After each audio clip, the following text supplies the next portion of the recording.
veiksim dinamisko gurna priekšdaļas staipīšanu.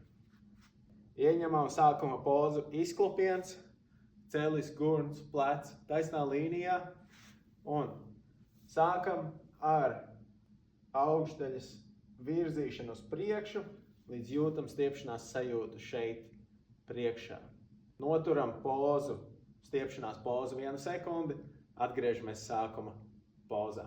Un atkal virzamies iekšā, līdz jūtam stiepšanās sajūtu un ārā.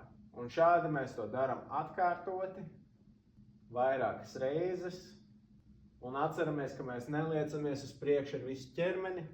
Mēs atstājam gurnus un plecus taisnus un tikai ļaujam atvērt šo leņķi šeit.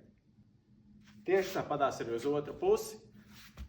Ķermenis taisns un virzamies uz priekšu, līdz jūtam stiepšanās sajūtu. Sekundi paturam, atpakaļ starta pozīcijā.